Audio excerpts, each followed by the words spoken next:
Alloh taolo aytadi: "Astagfirullah, fakhuz ma ataytuka va kun minash shakirin." Bas biz sizga ato qilgan narsani olingda shukr qiluvchilardan bo'ling. Alloh bergan kunni ol, rozi bo'l, shukr qil. Bu Qur'onni mantig'i, Qur'onni ko'rsatmasi, Qur'onni tavsiyasi, Qur'onni xulosasi. Alloh berganda ol, shukr keltiruvchilardan bo'l, rozi bo'l. Ko'zga ko'ringan salaf solih ulamolar orasida agar qaraydigan bo'lsak, juda ko'pchiligi faqir bo'lishgan.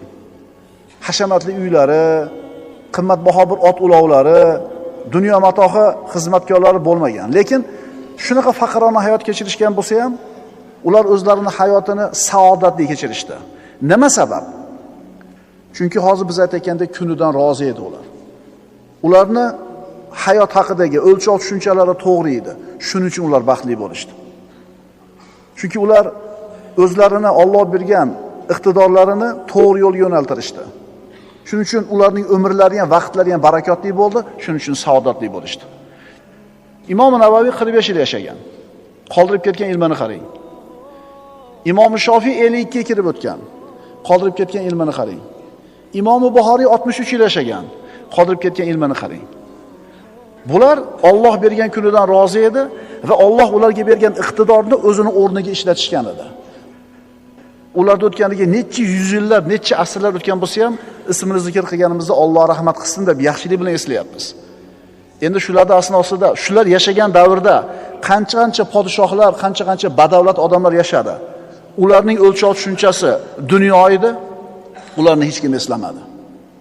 Birodar, mana shu muborak toifani qarshisida yana bir toifa odamlar ham bor edi. Ularga mol dunyo katta qilib berilgan edi. Ne'matlar serob qilib berilgan edi.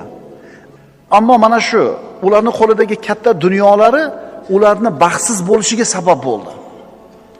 U biz aytgan salafi solihinlar qo'lida hech narsasi bo'lmasa ham baxtli yashapti. Bular mol dunyosi o'shuncha bo'lsa ham ularni baxtsiz qilib qo'yibdi bu mol dunyosi. Nima uchun? Ularning mana shu dunyoga qarashi, o'lchov tushunchasi noto'g'ri bo'lgan. Shundan bilsak bo'ladiki, dunyo matohini ko'pligi unaqa juda ham muhim narsa emas ekan. Aksincha, agar kishida iymon, e'tiqod bo'lmasa, solih amal bo'lmasa, islomiy o'lchov tushunchasi bo'lmasa, bu dunyo matohi hech narsa emasligini ko'rsatadi. Qo'lida katta oliygohlarni diplomini ushlagan odamlar bor. U diplomlar bilan qayerga borsa ularni tan olishadi, hurmat qilishadi, e'tirof qilishadi.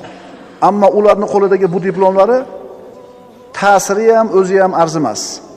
Chunki u diplomlarni olayotgan paytda kallasiga kirgan o'lchov tushunchalari to'g'ri emas edi. Chunki u diplomlarda iymon degan tushuncha, solih amal degan tushuncha, Alloh bergan kuniga rozi bo'lish degan tushuncha tasavvuri yo'q.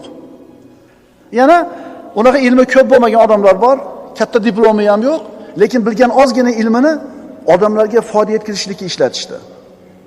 Ularning ozgina ilmi jamiyatni isloh qilishga ishladi.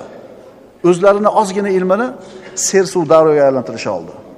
Chunki ularning o'lchov tushunchalari iymoniy edi. Birodar, agar sen saodat qidirayotgan bo'lsang shu dunyoni o'zida, avvalambor Allohni senga ato qilgan har bitta narsasiga rozi bo'l. Uyingga, mahallangga, ko'changga, shakli shamoilingga, oilangga, topishingga ayrim zohid murabbiylar bundan ham qattiqroq talab qo'yishadi. Aytishadiki, qo'lga kiritganingdan oziga, intilganingdan pasrog'iga rozi bo'l. Tushunadingmi? Qo'lga kiritganingdan ozrog'iga rozi bo'l, intilganingdan pasrog'iga rozi bo'l. Mana tarixni qaraymiz. Mana shu biz aytayotgan dunyo matohi qo'lida katta bo'lmagan odamlar. Lekin ummat ularni ismini hurmat bilan tilga oladi. Ato ibn Abi Raboh o'z davrini tengsiz olimi, tobiinlarning sayyidi deyiladi. Abu Bakr Siddiq sahobalarning sayyidi bo'lsa, Ato ibn Abi Raboh tobiinlarning sayyidi. Qora qul bo'lgan, burni puchuq bo'lgan, jingalak soch bo'lgan, qora qul bo'lgan. Ahnaf ibn Qays arablarning eng halim kishisi, jismi zaif, bukri, oyog'i qiyshiq, arvoh odam edi. Amosh dunyoning muhaddisi, ko'zi xira, qul, juda faqir, kiyimi yudagan, ko'rinishi aytadigan bir suratda emas. Lekin qaranglar-da, eng saodatli odamlar shular bo'lib chiqyapti. Anbiyolar hammasi cho'ponlik qilishgan. Davud alayhisalom temirchi bo'lgan. Zakariya alayhisalom duradgor bo'lgan. Idris alayhisalom tikuvchi bo'lgan. Qaranglar-da, bular bashariyatni tanlab olingan eng sarabandalari. Alloh taolo insonlarning ichidan tanlab olgan eng sarabandalar. Bular boy bo'lmagan. Agar hozirgi odamlarning tasavvuridagidaqa dunyo matohi zo'r narsa bo'lganida, dunyo matohi insonning baxtli bo'lishining asosiy sababi bo'lganida, payg'ambarlarning birontasi kambag'al bo'lish kerak emas edi. Birodarlar, bizning zamonimizdagi odamlarning muammosi o'zi avvalam shunaqa bo'lgan. Boymi, demak baxtli. Kambag'almi, demak baxtsiz. Shu tasavvur bilan yashayapti odamlarning juda ko'pchiligi zamonimizda. Ana shu tasavvur bilan yashayotganligi uchun bu odamlar hech qachon baxtli bo'la olmaydi. Hech qachon hayotda saodat topa olmaydi. Chunki o'lchov noto'g'rida. Alloh taolo o'zi yaxshi ko'rgan bandalarga birinchi navbatda iymonni beradi. Iymon saodatli qiladi.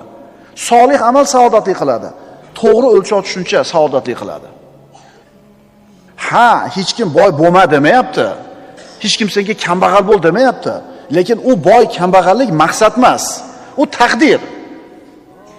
Sen maqsad qilsang, qilmasang, peshanangga boy deb yozgan bo'lsa boy bo'lasan.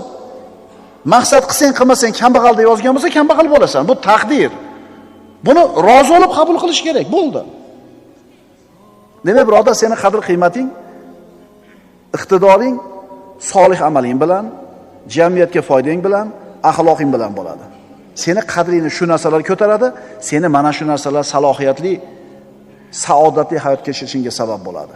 Iymon, solih amal, to'g'ri tasavvur, to'g'ri o'lchov tushuncha. Agar senga go'zallikdan tegmagan bo'lsa, mol dunyodan tegmagan bo'lsa, dunyoda kengchiligidan yetmagan bo'lsa, ayoling sen aytgandek go'zal bo'lmasa, uying sen aytgandek hashamatdor bo'lmasa, qayerga borasan? Rozi bo'lmay nima qilasan? Alloh taolo aytadi: "Nahnu qasamna baynahum ma'ishatahum fil hayatid dunya." Ularning hayoti dunyodagi maishat tirikliklarini ham ularning o'rtasida o'zimiz taqsim qilganmiz. Seni shu holatda Alloh yaratdi, buni bu holatda Alloh yaratdi. Senga shuni Allohning o'zi tanlab berdi, bunga buni Allohning o'zi tanlab berdi. Allohning taqsimiga rozi bo'l. Rozi bo'lmay qayerga borasan? Qayerga borasan? Shusan, boring shu. Nimaga men falonchilar emasman? Nimaga falon mamlakatda bo'lmaganman? Unaqa emassan sen. Qayerga borasan endi? O'sha dunyo matohi qo'lingga kelmadi. Sen shunga o'kinyapsan. Shundan xafa bo'lyapsan. Endi seni o'kintirayotgan narsani qadrini bilgin. U sen o'kinishlikka arziydigan narsami? Salaf solihinlardan bittasi boylarning qasrlari, mol davlatlari haqida shunaqa degan edi. Ular ham yeyishyapti, biz ham yeyapmiz. Ular ham ichishyapti, biz ham ichyapmiz. Ular ham ko'rishyapti, biz ham ko'ryapmiz. Ammo qiyomatda ular hisob-kitob beradi, biz hisob-kitob bermaymiz. Birodar, qiyomat kunida bilasanmi? Inson kambag'al bo'lmaganiga pushaymon yeydi. Qiyomatga borganda inson dunyoda kambag'al bo'lmaganiga pushaymon yeydi. Nima uchun? Boylarning qiyomatda hisob-kitobi og'ir bo'lganligini ko'rib turib, kambag'al xursand bo'ladi. Yaxshi ham kambag'al bo'lgan ekan, mana o'tib ketdi, oson hisob-kitobim bo'ldi deydi. Sulaymon ibn Davud, payg'ambarning o'g'li bo'lgan payg'ambar, hamma payg'ambarlar jannatga kirib ketganlaridan keyin 40 yildan keyin kiradi jannatga. Nima uchun? Moli dunyoning kattaligi, hisob-kitobni uzoq va og'ir bo'lganligidan. Kiradi oxirida, lekin 40 yil o'tadi. Shuning uchun qo'lingga dunyo matohi katta kelmagan bo'lsa siqilma. Bu seni Alloh yomon ko'rganligini belgisi emas. Astagfirullah. Va laqad ji'tumuna furada kama khalaqnakum awwala marra va taraktum ma khawalnakum wara'a zuhurikum. Qiyomat kuni bo'lganida Alloh taolo aytadi: "Mana bizni huzurimizga sizlarni avval boshda qanday yaratgan bo'lsak, shunday keldinglar, yolg'iz holda. Dunyoga kelganimda yalang'och dunyoga keluvdingmi? Yalang'och holda hech narsang yo'q keluvdingmi? Mana endi bizni huzurimizga qaytib kelsan, yalang'och qo'lingda hech narsang yo'q. Sizlarga bergan narsalarimizni orqada qoldiribsizlar. Shuning uchun birodar, Allohning huzuriga qurg'ib borasan. Iymoning, solih amaling bilan faqat. Demak, birinchi qoidamiz, inson dunyoda saodatli bo'lishi uchun Allohning taqsimiga, taqdiriga rozi bo'lishligi kerak. Rozilik baxt. Inson rozi bo'lishi qiyinda. Rasululloh aytganlaridek, insonga bir vodiy oltin berilsa, yana ikkinchisini orzu qiladi. Qancha pul bo'lsa yetadi deb o'ylaysan hozir? 1 million dollar bo'lsa yetadi deysan. To'g'rimi? Chakana pulmi bu? Shu bilan baxtli bo'laman deb o'ylayapsanmi? Yo'q, birodar. Endi 400 dollarlik telefon tuta olmaysan endi. Orzu havasni trubasini diametri kengayib qoldi. Endi 10 ming dollarlik mashina minishni xohlamaysan endi. To'g'rimi? To'g'ri. Chunki insonga bir vodiy oltin berilsa, ikkinchisini orzu qiladi. Insonning ko'zini faqat tuproq to'g'izadi dedilar Rasululloh. Seni bu dunyodagi saodating, birodar, hayot haqidagi o'lchov tushunchaga qarab quriladi. Seni hayot haqidagi tasavvuringga qarab turib belgilanadi. Saodat haqidagi tasavvuring to'g'rimi? Baxt, saodat deganda tasavvur to'g'rimi? Aksariyat odamlarni baxt haqidagi tasavvuri to'g'ri emas. Odamlarning ko'pchiligini nazarida baxtli inson qanaqa bo'ladi? Albatta boy bo'lish kerak, albatta sog' bo'lish kerak, dunyo matoh katta bo'lish kerak, shuni o'zi xolos. Bu kimning o'lchovi bilasizlarmi? Allohni tanimagan, dunyoga hirs qo'ygan, oxiratga iymon keltirmagan iymonsizlarning tasavvuri. Iymonsizlarning tasavvuri. Agar odamlar o'ylayotgandaqa baxtli, saodatli hayot faqat boylik bilan bo'ladi deyiladigan bo'lsa, bir odamni boy bo'lishini, bir odamni kambag'al bo'lishini Alloh hal qilgan. Bir odamni kambag'al bo'lishiga hukm, bir odamni boy bo'lishiga hukm. Agar boylik baxt desa, Alloh bir odamni majbur boy qilib turib, majbur baxtli qilib qo'yibdi. Ikkinchi odamni majbur kambag'al qilib turib, majbur baxtsiz qilib qo'yibdi. Unda imkoniyatlar bir xil bo'lmay qoladi, birodarlar. Agar odamlar o'ylayotganda puldagina bo'ladigan bo'lsa, hammani baxtli bo'lishga imkoniyati yo'q. Biz endi qaysi baxtni aytyapmiz, qaysi saodatni aytyapmiz? U shunday saodatki, hamma insonda uni oldida imkoniyati teng bo'lishligi kerak. Inson xoladi baxtli bo'ldi. Inson xoladi tanladi saodatli bo'ldi.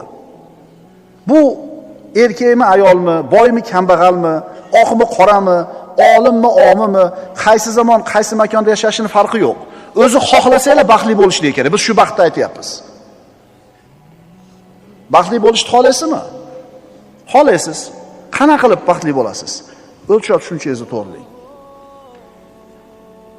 Agar odamlar o'ylayotgandaqa faqat dunyoni matohini ko'pligi insonni baxtli qilsa, Qorun hammadan boy odam edi zamonasida. Eng baxtli odam shu bo'lish kerak edi. Firavun o'zini zamonasidagi tengsiz podshoh edi. Eng baxtli odam shu bo'lish kerak edi. Abu Lahab yoki Umayyah ibn Halaf, mana Qurayshning boylari. Eng baxtli odamlar shular bo'lish kerak edi. Agar biz aytayotgan tushuncha bilan o'lchaydigan bo'lsak, lekin baxtlimidi ular? Oqibati nima bo'ldi bularda? Bu odamlarni Alloh taolo o'zi rizqini keng qilib qo'ydi. Bularni podshoh qilgan, boy qilgan, mansabdor qilgan, vazir qilgan, qo'liga davlat katta bergan Alloh taoloning o'zi. Shuning uchun biz boylikni, dunyodagi kengchilik hayotni baxt deb qaramaymiz, birodarlar. Buni sinov deb qaraymiz. Birodarlar, boylik mukofot emas. Kambag'allik jazo emas. Boylik Allohning bergan mukofoti emas. Kambag'allik Allohning bergan jazosi emas. Bandalarim, berganim mukofot, man qilganim jazo emas. Berganim sinov, man qilganim shifo. Agar qo'lida dunyosi yo'q odamni baxtsiz desak, Iso alayhissalom baxtsiz ekanda. Allohni tanlab olgan Iso alayhissalom ustidagi yaxtagidan boshqa hech narsasi yo'q edi. Agar baxtni biz dunyo matohida deydigan bo'lsak, Iso alayhissalom eng baxtsiz odam bo'lish kerak bo'lib qoladi. Payg'ambar birodarlar, eng baxtli odam bu inson. Yoki Muhammad Mustafa sallallohu alayhi vasallam. U zotga podshoh payg'ambar bo'lishlik yoki faqir payg'ambar bo'lishlik ixtiyori berilganida payg'ambarimiz ikkinchisini tanlaganlar. Agar boy bo'lishlik saodatni ayni o'zi bo'lganida Rasululloh kambag'al bo'larmidilar? 2 kun qorni to'yib, oppoq yumshoq non yemaganlar Rasululloh. Qiyinchilikda hammasini ko'targanlar Rasululloh. Faqirona hayotni ixtiyor qilganlar va faqirlarni yaxshi ko'rishlik bilan rizqlantirgin meni deb duo qilganlar. Shuning uchun bilib olaylik. Biz o'lchov tushunchani to'g'rilab olaylik. Xudoga yoqqan joyi borki, zuvolasini aytavermaysizlarmi? Qanaqa olgan zuvolasini? Xudoga yoqqan joyi borki, shuning uchun zuvolasini katta olgan. Xudoga yoqqan odamni birodarlar iymonini, solih amalini, o'lchov tushunchasini, zuvolasini katta oladi. Ma'qulmi? Demak, haqiqiy saodat, biz aytayotgan haqiqiy saodat boylik, mansab, dunyo matohini ko'p bo'lishi yo oz bo'lishi bilan belgilanmaydi. Islomiy tasavvurdagi saodat, haqiqiy baxt iymon, solih amal va to'g'ri o'lchov tushuncha. Ko'pchilik odamni saodat haqidagi tasavvuri noto'g'ri. Baxt nima deb so'rasangiz, odamlar shu dunyo matohidan nimaga yeta olmayotgan bo'lsa, shunga erishishlikni baxt deydi. Qaytarib aytaman. Baxt nima desangiz, dunyo matohidan kimga nima yetmayotgan bo'lsa, shunga yetishlikni baxt deydi. Kambag'al boylikni baxt deydi. Kasal odam sog'ligini baxt deydi. Befarzand odam farzandni baxt deydi. Uysiz odam uyini baxt deydi. Bo'ydoq odam qarab turinglar, mana dunyo matohida kimi qo'lida nima yo'q bo'lsa, dunyo matohidan shunga erishishlikni baxt deb o'ylayapti. O'zi asli haqiqiy saodat oxiratda bo'ladi. Alloh taolo aytadi: "Fa ammal-ladina shaqu fa fin-nar." Haqiqiy baxtsiz insonlar oxiratda jahannamda bo'ladi. Va ammal-ladina su'idu fa fil-janna. Haqiqiy baxtli odamlar jannatda bo'ladi. Bu oxiratdagisi. Biz dunyodagisini aytyapmiz. Dunyodagisi. Baxt nimada, saodat nimada? Qo'lingga katta mablag' kelib tushdi. Yangi mashina sotib olding. Yangi uy sotib olding. Uylanding. O'zingni baxtiyor his qilasanmi? His qilasan. To'g'rimi shu? To'g'ri. Bu-chi, bu qanaqa baxt? Birodar, bu baxt emas. Bu xursandchilik. Xursandchilik vaqtincha bo'ladi. Baxt doimiy bo'ladi. Yangi telefon oldingiz, 10-chini. Bir hafta baxtli bo'lasiz. Keyin o'rganib qolasiz. Demak, baxt emas bu. Bu xursandchilik deyiladi. Baxt vaqtinchalik bo'lmaydi. Xursandchilik lahzadir, rozilik esa hayotdir. Xursandchilik lahzadir, baxt esa hayotdir. O'sha eng baxtiqaro odamda ham hayotda xursandchilik kunlari bo'ladi, lekin baxt deyilmaydi u. Xursandchilik deyiladi. Qarang. Bu dunyoni matohi qo'lingizga kelib tushishi bilan sizning qalbingizda paydo bo'lgan xursandchilik sizga vaqtinchalik saodat shuurini beradi. Qaytaraman. Mana shu dunyoni matohi qo'lingizga kelishi sababli paydo bo'lgan qalbingizdagi xursandchilik sizga vaqtincha saodat shuurini beradi. Lekin haqiqiy saodat vaqtincha bo'lmaydi. U doimiy bo'ladi. Mashina oldingiz. Endi baxtlisiz. Mashinangiz bor. Necha kun baxtlisiz? Bir hafta, 10 kun. Keyin ko'nikib qolasiz. Tamom. Saodat shuuri tugadimi? Tugadi. Uyingiz yo'q edi. Uyli bo'ldingiz. Endi eng baxtli kishisiz siz. Uyingiz bor. Keyinchi ko'nikib qolasiz. Tamom. Saodat shuuri tugadi. Boyroq edingiz. Uylandingiz. Endi eng baxtli kishisiz. Endi xotiningiz bor. Necha kun baxtlisiz? Tugadimi shu bilan vaqtingiz? Tugadimi 40 kundan keyin baxt? Ana, keyin ko'nikib qolasiz. Qaytaramiz. Demak, Dunyo matohidan sizni qo'lingizga bir narsa keldi, sizni quvontirdi. Bu xursandchilik, bu saodat emas hali. Chunki xursandchilik vaqtinchalik bo'ladi, saodat doimiy bo'ladi. Tushunarlimi?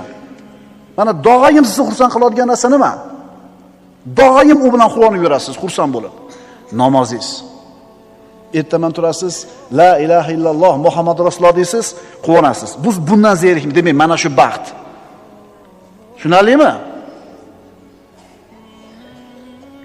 Xulosa, dunyo matohiga bog'langan quvonch vaqtinchalik saodat shuurini beradi, keyin unga ko'nikib qoladi. Dunyo matohi sababli qo'lingizga kelgan quvonch bu hali baxt degani emas. Chunki baxt, saodat doimiy bo'ladi. Chunki la ilaha illalloh Muhammad rasululloh degan ibodati bor, haromdan uzoq, jannat umidida yashayotgan odam baxtli, faqat tushunmaydi u. Ilmsizligidan, ko'chadagi dunyo matohi ko'zga chiroyli ko'ringanidan, mana o'lchov tushuncha pishib yetilmaganligidan o'zini baxtsiz his qilaveradi. Anonim yo'q, manonim yo'q, anonim kam, manonim kam. Apple kompaniyasini asoschisi haqida nima bilasizlar?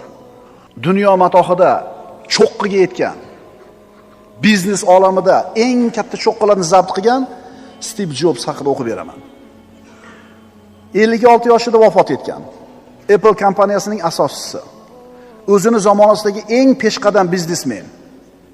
O'zidan keyin 7 yoki 8 milliard dollarlik boylikni qoldirib ketdi. 56 yoshida o'tdi. Bu Steve Jobs 8 yil davomida oshqozon osti bezini raki bilan kurashdi va mana shu kasal tufayli o'lib ketdi. Bu odamlar uchun tijoratdagi muvaffaqiyatning ramzi. Tushunyapsizmi? U mana shu o'limi yaqin qolgan paytda to'shagida yotib aytgan so'zlari bor. Juda ham ibratlanarli. Ki siz bilan biz yeta olmaydigan pulga yetgan. Biz yeta olmaymiz, yetishimizdan yetmasimiz ko'proq. O'sha odam biz orzu qilayotgan narsani cho'qqisiga yetib turib, cho'qqiga chiqqanda bu tanlagan yo'li, bu oldiga qo'ygan maqsadi, bu o'lchov tushunchalari hech narsa emasligini e'tirof qilyapti. Biz hali yetganimiz yo'q u cho'qqiga. Biz yeta olmaymiz ham u cho'qqiga. Yetgan odamning gapini eshitib turing. So'zma-so'z o'qib beraman. Uning so'nggi so'zlari. Men biznes olamida muvaffaqiyatning cho'qqisiga chiqdim. Boshqalarning nazarida mening hayotim muvaffaqiyatning ramzidir. Biroq ishdan boshqa quvonchim kam edi.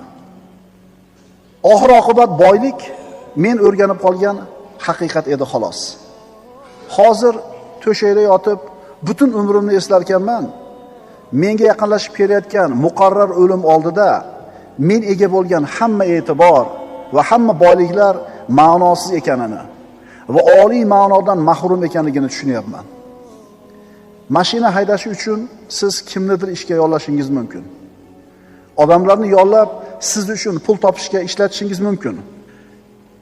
Lekin hamma pulingizni sarflasangiz ham sizni o'rningizga mana shu dardni ko'taradigan odamni yollay olmaysiz. Har qanday moddiy narsalarni topib, sotib olish mumkin. Ammo bir narsa borki, uni yo'qotsangiz hargiz topa olmaysiz. Hayotni. O'zingizga yaxshi muomalada bo'ling, boshqalarni hurmat qiling. Yoshimiz o'tgan sari aqlimiz to'lib borar ekan, biz 30 dollarlik soat ham, 3000 dollarlik soat ham bir xil vaqtni ko'rsatishini tushunamiz ekan. 30 dollarlik hamyon ham, 300 dollarlik hamyon ham bir xil miqdordagi pulni sig'dirishini tushunamiz ekan. Mashina 30,000 dollarlik bo'ladimi, 300,000 dollarlik bo'ladimi, masofa va yo'l bir xil bo'ladi. Yetib boradigan joyimiz ham bir xil bo'lar ekan. Uyingiz 300 kvadratlikmi, 3000 kvadratlikmi, unda bir xil yolg'iz bo'lasiz. Sizning haqiqiy ichki baxtingiz dunyoning moddiy narsalardan kelib chiqmaydi. 8 milliard dollarni qoldirib qo'ygan shunaqa katta biznesmen, cho'qqiga chiqqan odam aytayaptiki, sizni haqiqiy baxtingiz dunyoning moddiy narsalardan kelib chiqmaydi. O'sha puling bo'lsa ham baxtli bo'lmaysan ekan deyapti. Bizda o pulni 10dan biri ham 100dan biri ham yo'q. Lekin shuni orqasidan yuribmiz. Yetganlar aytayapti, bo'lmas ekan baxt deb. Agar samolyotning biznes klassida uchayotgan bo'lsangiz ham, ekonom klassida uchayotgan bo'lsangiz ham, samolyot yerga qulasa bir xil tushasiz. Meni tushunyapsiz degan umiddaman. Agar do'stlaringiz bor bo'lsa yoki siz dildan suhbat qilishingiz mumkin bo'lgan odamlaringiz bor bo'lsa, bu haqiqiy baxtdir. Stiv Jobs davom etadi. Inkor etilmaydigan haqiqatlar. Bolalaringizni boy qilib tarbiyalamanglar. Ularni baxtli bo'lishi uchun tarbiya qilinglar. Shunda ular ulg'ayganlarida narsalarning qadrini bilishadi, ularning narxini emas. Ovqatni doridek iste'mol qilinglar. Aks holda dorini ovqatdagi iste'mol qilishga to'g'ri keladi. Sizni yaxshi ko'radigan insonlar sizni tashlab ketishlikka 100 ta sababni ko'rib tursa ham, sizni oldingizda qolishlikka bitta sababni topishadi. Inson bo'lish bilan insoniy bo'lish orasida katta farq bor.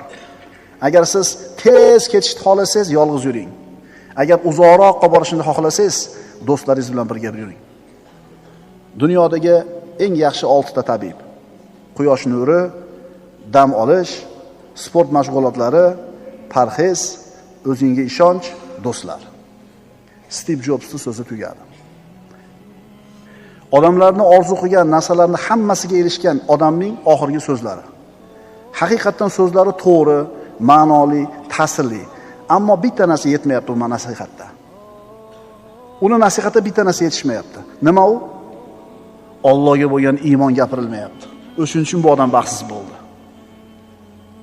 Shunaqa katta boylikka, shunaqa katta obro' hurmatga erishgan odam iymonni gapirmaganligi uchun baxtsiz bo'ldi.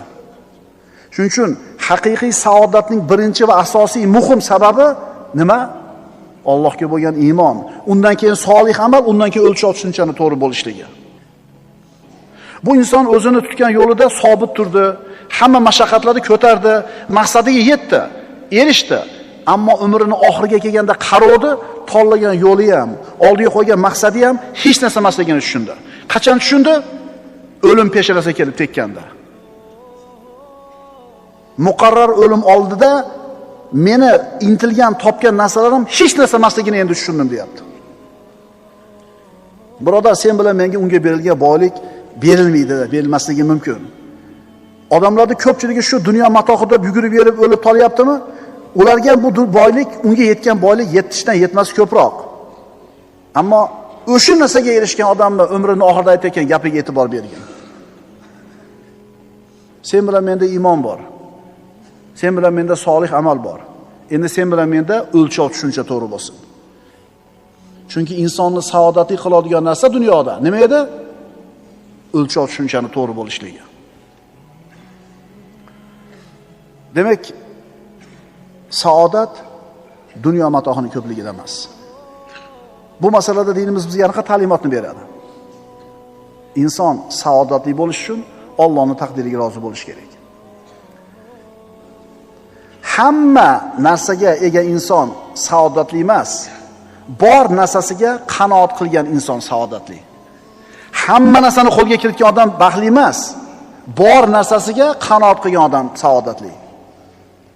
Rozi inson, kunidan, hayotidan rozi inson hargiz xarob bo'lmaydi. Dunyodagi ko'p odamlar saodatni qidiradi-yu, ammo qanoat degan sifatni unutib qo'yadi. Odamlar saodatni qidiradi-yu, ana shu saodatning asosi bo'lgan qanoat degan sifatni unutib qo'yadi. Qanoat qil, saodat topasan. Agar mana shu tushuncha bilan yashasakchi, hammamiz saodatli bo'lamiz. Hammamiz imkoniyatimiz bor. Faqat qanoat qilaylik, rozi bo'laylik. Ali ibn Abi Talib aytganlaridek, ar-rido bil qadar yudhibul hamma wal hasan. Qadarga, taqdirga rozi bo'lishlik g'am qayg'uni ketkazadi, binobarin saodat olib keladi. Kim Allohning ato qilgan taqsimiga rozi bo'lsa, Alloh berganini keng qiladi, barakali qiladi. Kim Alloh unga ato qilgan narsaga rozi bo'lmasa, unga uni keng qilmaydi va barakali qilmaydi. Nahnu qasamna baynahum ma'ishatahum fil hayati dunya. Ularning hayoti dunyodagi maishat tirikliklarini ham ularning o'rtasida biz taqsim qilganmiz. Norozilik taqdirni o'zgartirib qo'ymaydi. Norozilik taqdirni o'zgartirib qo'ymaydi. Payg'ambarimiz sollallohu alayhi vasallam Toifdan toshbo'ron bo'lib qaytganlarida rozi ekanligini aytdilar, saodatli bo'ldilar. Bilol ibn Rabohni olib chiqib azoblashganida kunidan roziligini aytdi, baxtli bo'ldi. Sen ham birodar, Allohning taqdiriga rozi bo'l, eng baxtli inson bo'lasan.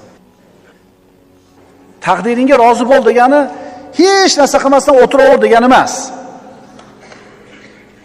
Juda muhim joyi. Taqdiringga rozi bo'l degani hech narsa qilmasdan o'tiraver degani emas. Ha, musulmonda kambag'al bo'lgandan boy bo'lgani yaxshi. Payg'ambarimiz kambag'allikdan panoh tilaganlar. Musulmon odami kasal bo'lgandan sog' bo'lgani yaxshi, zaif bo'lgandan quvvatli bo'lgani yaxshi. Biz nima demoqchimiz taqdiringga rozi bo'l deyishlik bilan? Qo'lingdan kelganicha turmushingni yaxshi tomonga o'zgartirishga harakat qil. Sog'lom bo'lishga harakat qil, badavlat bo'lishga harakat qil. Hamma sababni qil, undan keyin nima bo'lsa shunisiga rozi bo'l deyapmiz. Loqaydlikka, harakatsizlikka, yalqonlikka chaqirayotganimiz yo'q. Sen mehnatni zo'r qil, natijaga rozi bo'laver degani. Tushunarlimi? Odamlar kunidan rozi bo'lsa, keyin saodat topadi. Endi savol. Hamma kunidan rozimi? Yo'q. Juda ko'pchilik tinimsiz shikoyat qiladi. Mana shu shikoyat siz hayotingizdan rozi emasligingizning dalili bo'ladi. Mana shu shikoyatingiz sizni dunyoda baxtsiz qilyapti. Vaholanki rozi bo'lishlikka sabab ko'proq birodarlar, norozi bo'lishga sababdan ko'ra. Qaytaramiz. Hayotingizdan norozi bo'lishlikka sabab 4 ta bo'lsa, hayotingizdan rozi bo'lishlikka sabab 40 ta. Faqat qarashni bilmaysizda qaysi tomonga. Dunyo ishlarida sizdan ko'ra holi xarobroq odamga qarang. Oxirat ishida sizdan yuqoriroq bo'lgan odamga qarang. Mana sizga baxtning formulasi. Dunyo matohi, tirikchilik masalasida sizdan holi xarobroq odam bor. Unga qarang-da, kuningizga shukr qilasiz, rozi bo'lasiz, baxtli bo'lasiz. Oxirat ishlarida sizdan ko'ra ulug'roq amalga qodir bo'layotganlar bor. Ularga qarang. Bizda teskari so'p qolgan. Dunyo ishida bizdan balandga qaraymiz, o'zimizdan boyot badavlat odamlarga, oxirat ishida o'zimizdan xarob odamga qaraymizda, noroziligimiz bilan baxtsiz bo'lib turaveramiz. Maoshing ozmi? Ishsiz yurganlar bor. Uying tormi? Uysiz yurgan, ko'chada qolganlar bor. Bitta oyog'ing sindimi? Ikkala oyog'i ishlamayotganlar bor. Arabada o'tirasan yura olmasdan, komada yotganlar bor. Qaraginda, dunyoda sendan ko'ra holi xarobroq bo'lgan, dunyo matohida holi xarob bo'lganlar bor. Unga qara shukr keltirmay ilojing yo'q. Ammo oxirat ishlarida o'zingdan baland bo'lgan odamga qara. Avvalom bir o'zimizni o'lchov tushunchamizni tuzataylik va oilalarimizni o'lchov tushunchasini tuzataylik. Bolalarni boy bo'lishga o'rgatmaylik. Chunki boy kambag'al bo'lishlik taqdir masalasi. Otalar o'zini farzandlarini Alloh bergan kunidan rozi bo'lishga o'rgatsin. Avvalambor o'zi ko'rsatsin rozi ekanligini farzandlariga. Chunki o'g'il bola uchun, dadalar, yosh dadalar, o'g'il bola uchun eng birinchi kumir bu uning otasi. O'sha 10 ga kirgan, 8 ga kirgan o'g'lingiz uchun eng birinchi kumir sizsiz. Siz o'zingiz hayotingizdan rozi ekanligingizni ko'rsating oilangizga, farzandlaringizga, ayollaringizga. Ular shu narsani sizdan yuqtiradi. Endi tinimsiz shikoyat qilib turgan bo'lsangiz o'zingiz hayotingizdan, u nimani ko'rib o'rgansin sizdan. Shuning uchun boy bo'lish hammaning imkoniyatida emas, ammo rozi bo'lish hammaning imkoniyatida. Boy bo'lish hammaning qo'lidan kelmaydi, ammo rozi bo'lish hammaning qo'lida, imkoniyatida. Saodatning asli rozilik. Hayot bu seni haqqing, huquqing emas. Ya'ni Allohning ustidagi sening haqqing emas, seni yashashing. Balki hayot Allohning senga bergan hadiyasidir. Bas hadiyaga rozi bo'l, saodatli bo'lasan. Seni dunyoga kelishliging Allohning ustidagi haqqing emas edi. Alloh seni dunyoga kelishiga qarzi yo'q edi. Dunyoga keldingmi? Allohning hadiyasi bu. Hadiyani qabul qil, rozi bo'l. Hayot Allohning senga bergan nimasi? Hadiyasi. Hadiyani qabul qil. Hadiyani qabul qilib nima qil? Shunaqa ham hayot berasan endi, Parvardigor. Qara endi, onadan mana bor. Menga ham shunaqa hayot bermasa nima qilar eding? Bilasanmi? Suv qo'shilganda, erkak ayol suv qo'shilganda, odam bo'lishga yaraydigan 20 millionta tochka bo'ladi. 20 milliontadan bitta sen odam bo'lib qolding. Shuni o'zi shukr keltirishingga, rozi bo'lishingga kifoya qilmaydimi? Hayot bu seni haqqing emas. Hayot Allohning senga bergan hadiyasi. Allohning hadiyasini qabul qil, rozi bo'l. Rozi bo'l, saodatli bo'lasan. insonning saodati uning qalbida bo'ladi. Keyin qalbidan tashqarisiga chiqadi. Saodat tashqaridan inson ishiga kirmaydi. Insonning saodati qalbida bo'ladi, o'lchov tushunchasida. Shu saodat yana tashqariga chiqadi. Tashqaridan kelgan narsa insonni saodatli qilmaydi. Rozilik Allohning ulug' bir eshigidir. Obidlarning rohati, dunyodagi jannati. Kim unga shu dunyoda kirmagan bo'lsa, bas uni oxiratda hech qachon totib ko'rmaydi. Alloh azza va jalla bergan hadiyasiga, Alloh taolo bergan ne'matiga, bergan rizqiga, bergan kuniga, bergan taqdiriga rozi bandalardan bo'lishimizga o'zi tavfiq bersin. Chunki banda rozi bo'lar ekan, shundagina uni qalbida qanoat, xotirjam bo'ladi. Banda rozi bo'lar ekan, shundagina saodat topadi.